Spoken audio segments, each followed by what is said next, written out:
Merci, chers téléspectateurs. Nous sommes sur nos antennes de Yokason Télévision. C'est dans le cadre de l'émission État de droit. Et comme nous respectons les gestes barrières, c'est pour cela que vous m'avez vu avec mon masque que je vais enlever respectueusement pour commencer cette émission. Au micro, c'est votre humble servante Hortensiamba Abogui. Dans ce cadre de l'émission État de droit, nous sommes là pour savoir tout ce qui se passe en République démocratique du Congo et pourquoi pas dénoncer les antivaleurs parce que l'émission est intitulée État de droit. L'émission chapeautée par le directeur, le DG de cette chaîne de télévision, M. Delphin Katende Tumba, que nous saluons. Et pourquoi pas son coordonnateur, M. Blaise Chitenge, que nous saluons de même. Et nous sommes là pour découvrir ce qui se passe en République démocratique du Congo, voir les différentes préoccupations des gens, essayer de donner, apporter solution à ce qui les rendent vraiment tristes, à ce qui les dérange à l'air profond. Nous sommes là pour ça. Et bonjour chers téléspectateurs, et nous allons commencer cette page de l'émission, ce numéro spécial de l'émission État des droits, ensemble avec vous. Bonjour papa. Oui, bonjour maman. Kombo na yo nani, on s'est présenté au Vandi Wapi. Oui, kombo na nga Wilfried Mwanauta. Au Vandi Wapi. Na Vandi na Kinkole. Au Vandi na Kinkole. To moni yo oye awa na cadre émission État de droit. Et loko nini ememi yo awa parce que jusque là ton oye c'est que likambo ezali. Oye bisabiso ezali likambo nini. Normalement, mutaya na télévision pambate. Télévision l'air mutasuki. Tokoti na ba chambre ya molili to suki to yaka na télévision po likambo ezaki ya kobomba ma ebima na polele. Lokola boye pona likambo ezaki ya kobata ma ebima na polele affaire yango eza nini? Ezaki ko opposer nani na nani to pe yo na nani to yeba au juste nature ya affaire wana. C'est là opposé qui est ça s'est passé en quelle année cette affaire là po to yeba na muzindo. OK, précisément ngana sala musala commission. Mimi ne balé Mutazolo kabarja loué à Beninga, Mutazolo zana posa osomba maswa à Beninga. Na 2013 nazaki na relation na mundele moko komo na Armando Tavares. Armando Tavares azamwa na monsieur Rogerio Tavares. Rogerio lokola komaki mukolo avant 2012 azongaki na ye atiki mwana na ye a continuer misala na mboka Congo. Musala bazo sala bazana na makambo etali nzete, bazana bazamba basoma na mboka na biso, bazaki na babato komema banzete bazana sieri na bango. Na niveau ya poids lourd awa na arrêt Sokobelam, sokoke société Riba Congo ezawana. La société mondiale des qui na poids lourd na avenue Sokobelam. Ezali na avenue de la Plaine. Arrêt, oui, arrêt Sokobelam na poids lourd. Alors, mondele wana lokwa to mesana ki na mingi na ba faire dans ce sens ko pesa ngana Louis Barge na Louis Maswane na Louis, voire même ba contrat mususu signé na monsieur Bouzine. Akanisi boyebi c'est un armateur. Mutu natiaki bango na relais, mais après tout asalelinga acte d'engagement atuninga est oui affaire wana bobandaki on a aneni affaire to balengo na année 2013 mundele atuninga soko na koki kotekela bango maswa o babengi BBC eza maswa munene ya 3 moteurs eza maswa avec gris ata maswa mususu ezinge koti na se ya mai maswa na bango gris na bango ebimisa ngo na mokili ata barge ton ezini na se ya mai na marchandise grille à maswa wane ko kende bimisi et puis tokoki koloba peut-être cause de la l'unique bateau na mboka na biso parce que zalaki bateau ya SNEL oler bazo sala misala ya courant inga shaba batekelaka bango papa na lukai ko revendre yango akokaki te yango mwana yo ebisanga est-ce que kokoka na lebi avec la grâce de Dieu nazana kondimaka na koteka yango mais na 2013 ninga salelenga acte d'engagement alors biso ko na tekeli maswa puis ya pesa ki ya départ eza 2 millions non prix fixe est à 2 millions d'euros. On a pris à bateau. Prix à bateau. La vente à bateau. Parce que le protocole d'accord awa a tel un prix à départ est à 2 millions 600. Donc dernier prix naé est à 2 millions d'euros. Et puis a commis bien à Katia Mukanda Oyo qui a refusé 100 000 euros sur on a réussi na tekele maswa wana. 100 000 euros est à commission Oyo ya la kaki. Oyo la kakinga sur on a réussi côté ka bateau.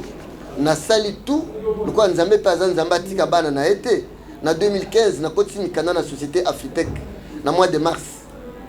Kanisa ki black, nzambe lokola zape nzambe na mois d'août, basombi maswana, lokola maso esomba maki. Alors, siko nazongeli mundele pa futanga commission. Maso wana esomba maki pa ya nani? Maso wana pa na kosoma maselo mundele.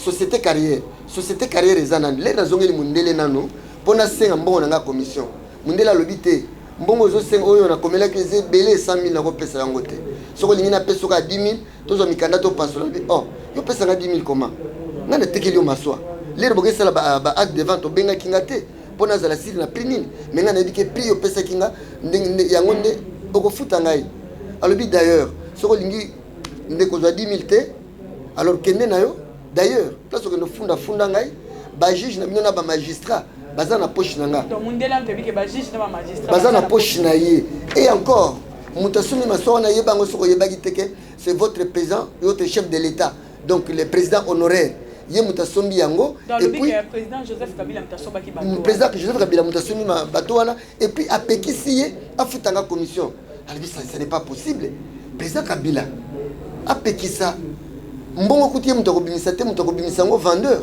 apekisa futanga pourquoi ah ça je ne sais pas le kolo lobi boy ngana kufunda yo mundela lobi kende kufunda bima na biro na ngabimisinga azui vol na même mois de décembre à Portugal donc c'est le roi Sundolo na Sundolinga na kata donc ça là oyo dit azape kuna te c'est en fouti après akenai alors l'era eko zonga na mois de mars 2016 na ke porter plainte na parquet général de la République na parquet général de la République esika procureur honoraire Kabange Numbi Azalaki na ke mona papa Chisimbi Azali avocat général de la République na ko benge pelelo avocat général honoraire pour si azu pension année passée papa Chisimbi ameminga epa ya inspecteur en chef Mutombo Benz au lieu écoute inspecteur après sa dossier pa ya inspecteur musuko mamona ki dossier mo valeur yemo ko azoki charge nango asambisi dossier malamu pe na bomba kité ndinga lobaki kombo ya président na biso na kati ya ko lobaki président na biso apekisi ye na tangi yango même na parquet pe basala ki PV na kati ya PV wana pe balobi bien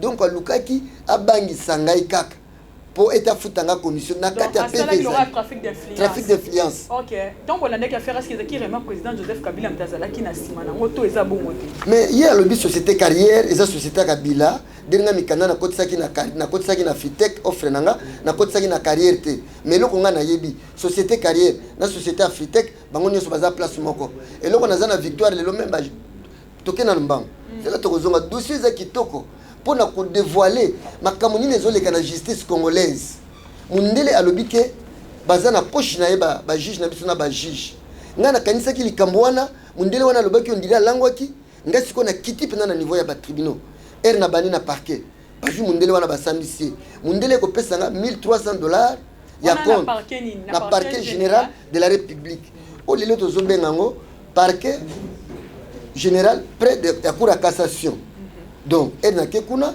solution ya muke monanaki ba pesa nga compte à 1,300 na boyi avocat na zaki na lobi te eza lokola siko mundele wana lobi ya ko wanga na yo lokola zo pesa compte zo na no compte sima ya compte so soldé te to kenene na ba niveau ba tribunaux donc c'était le conseil de l'avocat que ozwana nous par après boy bandenge nini bolandela les restes OK les restes tikalaki comme alien ko futate alors to bandaki siko procédure na niveau ya tribunal de commerce de bolongwe parquet général après bokena tribunal de commerce donc na parquet général bafuta kibino kaka une affaire na parquet général bafuta ka $1,300 ndetong bozui yango bo continuer procédure siko na niveau ya tribunal ni tribunal de commerce ya premierie au babenga ngo tribunal de commerce de Matete eza na premierie avec le président du tribunal président ya tribunal OK alors oyo ezali yango siko papier ba pesela ki ngape a compte ezali awa der bokoki ko yoka pe papier a compte yango ezolo bani neza nécessaire awa balobi boye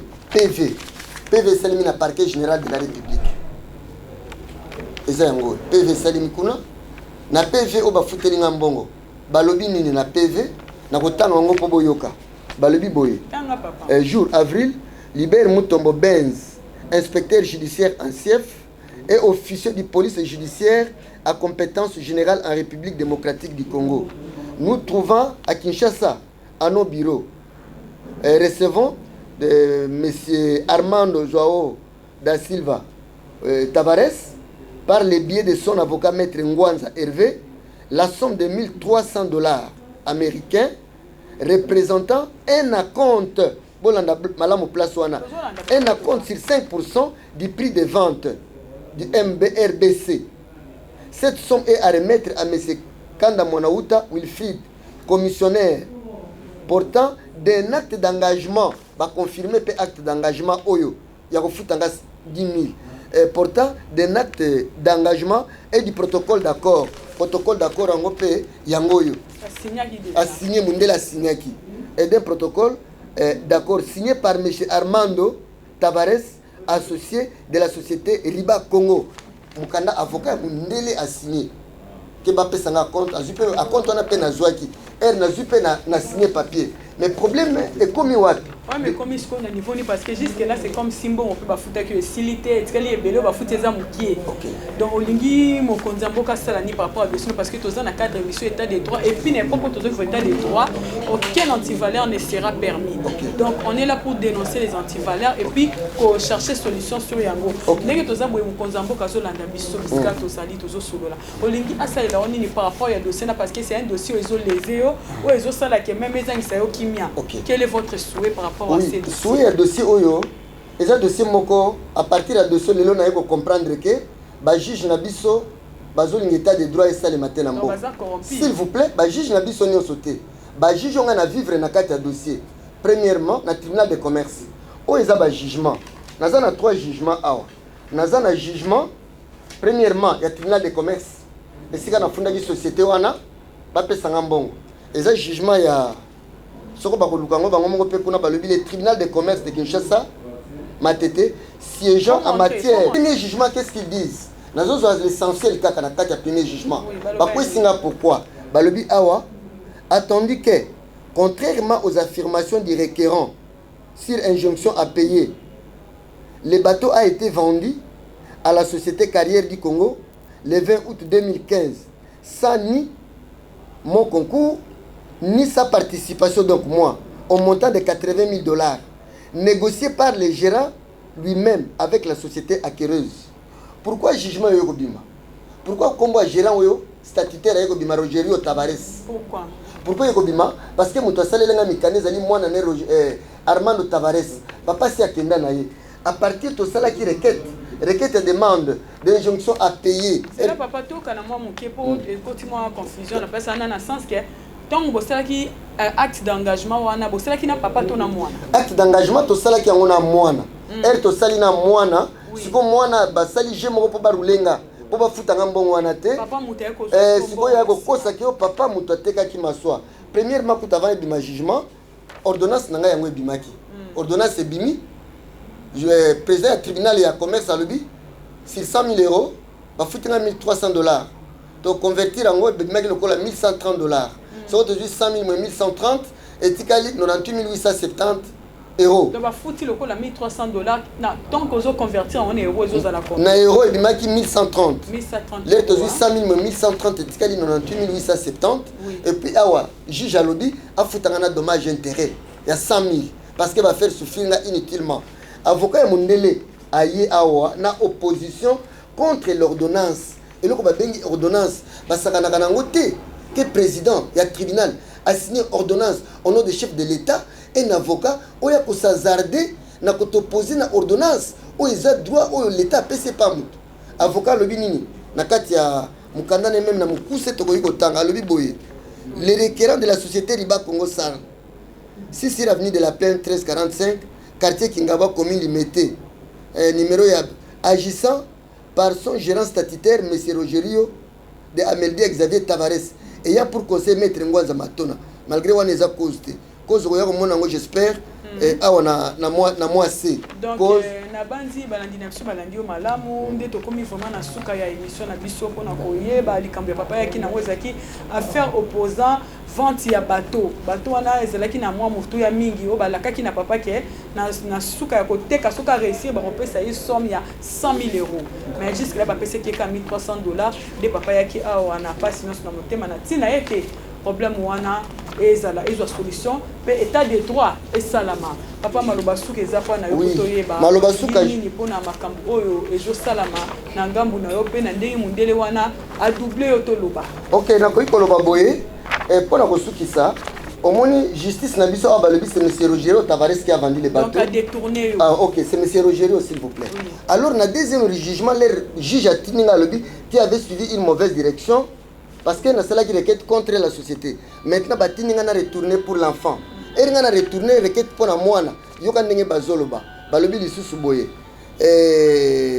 quand d'effectif pardon ok il soutient plutôt en fait que tout en affirmant que Sieur Armando Tavares, donc celui qui m'avait établi l'acte d'engagement, avait bel et bien payé cette somme de 1300 au parquet général de la République, mais c'était juste pour éviter toute détention, sinon la menace de détention qui pesait sur lui à la suite de la plainte portée contre lui par des diverses la dite instance répressive par M. Kana Mwanauta. Au moins, on peut répondre à ça, juge pénal, il y a cour d'appel.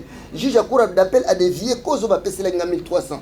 Azol ba 1300 oyo ba pesa kinga pour mundele wana pour éviter toute détention, sinon la menace de détention qui pesait sur lui, donc offense au chef de l'État. Ndenga lobela kinga ke au président Pekisie na fouté mbongo.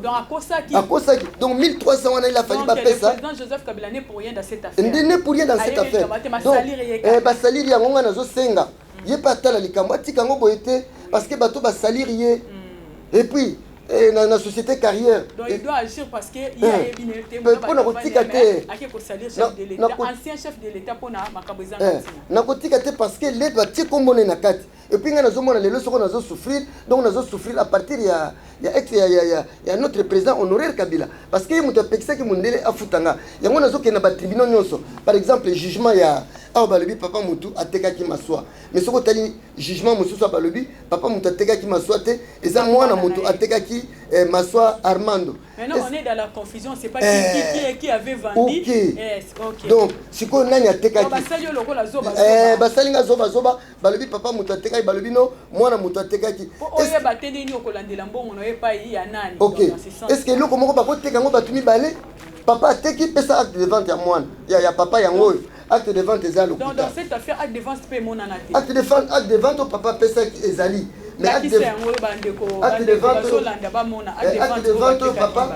vente papa salaki. Donc vente salami c'est que acte de vente faut ezala. Acte de vente yango. Si quoi acte de vente yo eza ya soloté. Acte de vente eza acte de vente à lokuta. Pourquoi on a bengi yango lokuta? Erba nyokolinga ba meminga tina niveau cour d'appel. Na tikali inutile na commune na pasi. Même bon ils étaient avocat tout ba bande ko défendre nga ba kimi. Ba tikinga nga moko. Na salini na ke pas l'état a pesanga attestation d'indigence. L'état a pesanga attestation d'indigence. Na ke pas secrétaire général à la justice a recommandé nga et pas ya procureur général près à cour d'appel de Matete à la réquisition et qui n'a deuxième. Pour tout acte de vente au Moutassina qui n'a 2015. Est-ce qu'Azala qui n'a Congo? Dieu merci. Alors, la deuxième a répondu. Tout ça, la réponse à deuxième awa. Deuxième a dit que Mundele wana na 2015, Azaki na Congo te. Tala mukanda deuxième yango. Yango, ya mois de mars 2020.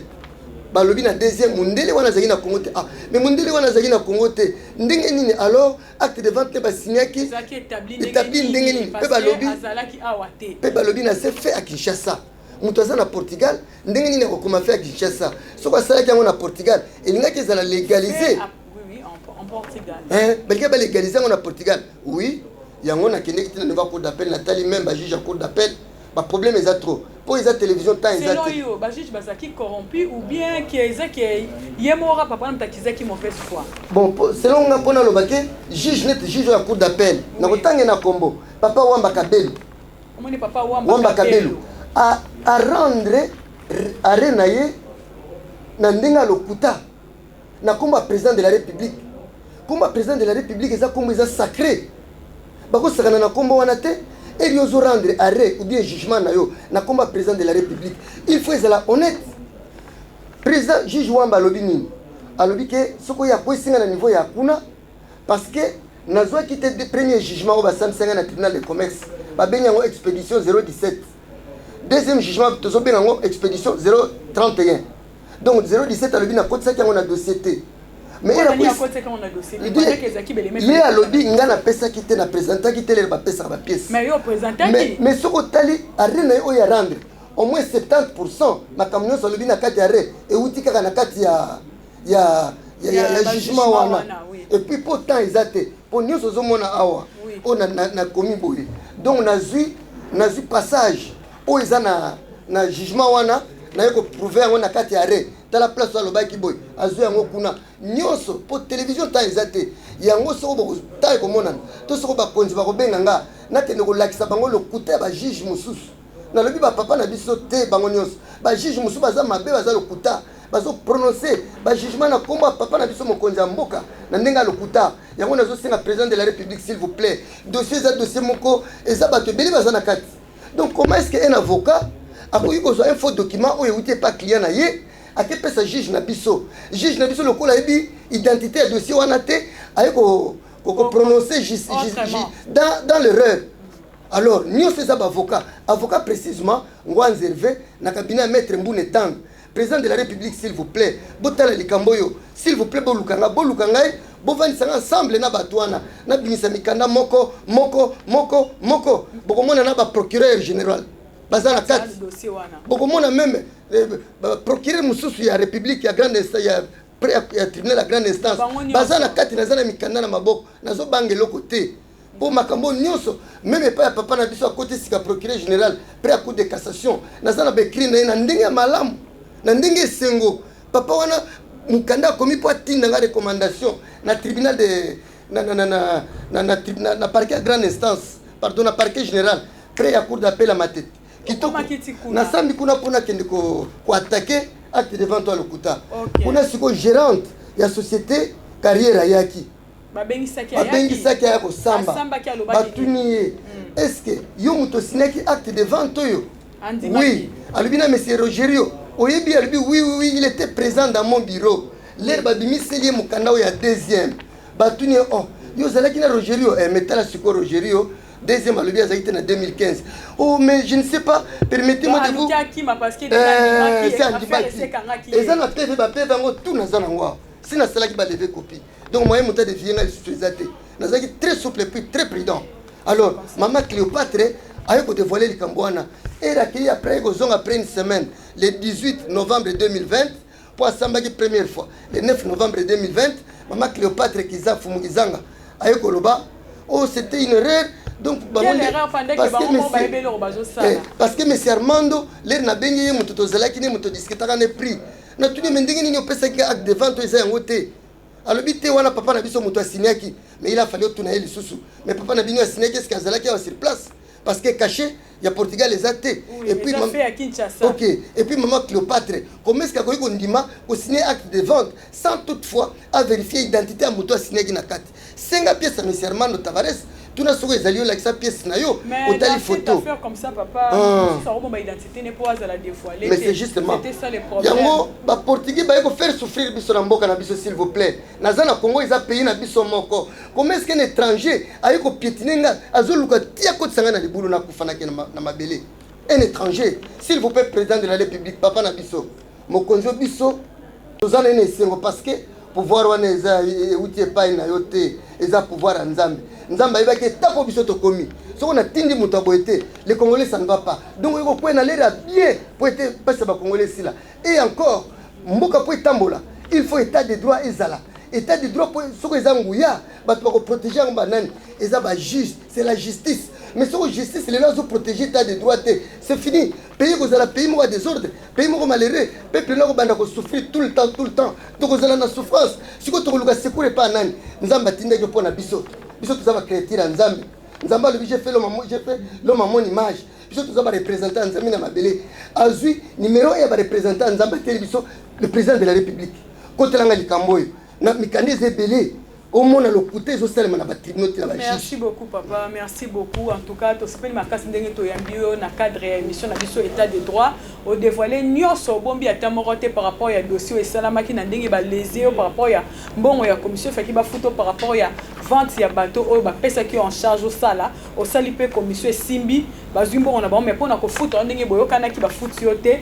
en tout cas to peso merci mingi et puis to ko senga lisusu na ngonga o to komi na suka émission na biso bandeko balinga mipe balandi nyonso ezaki tozo interpeller chef de l'état honoraire papa na biso Joseph Kabila Kabange ayebana solo kocha misu na dossier pamba te yesi alongwe na pouvoir aza katikati na kopema na ye mais tozomona bandoki basilité o bazoninga basalir kombo na ye o bazoninga rendre ye vie difficile bazali donc à baisser les bras te alandela bon pour ayeba ke derrière lui il y a des méchants oyo baza contre eux même pendant que bazaki asembe peut-être baza ko sexaye mais tant apesi mukongo ba profiter pour bachuba yembeli il faut vraiment alandela ngwacha dossier wana misu pour que la justice soit faite. Et puis nous implorons en même temps la grâce du président Nabiso actuel Oezali Monsieur Félix Antoine Tshisekedi Tshilombo to sengi sous la président de la République aye bana lisusu vraiment pour tami sous na dossier pour na état de droit et bana pour Salama. C'était là l'émission présentée par votre humble servante Hortensia Mba. Tokomi na sukande to monani balasima na cadre ya même émission oyo na numéro ya sika. Merci beaucoup.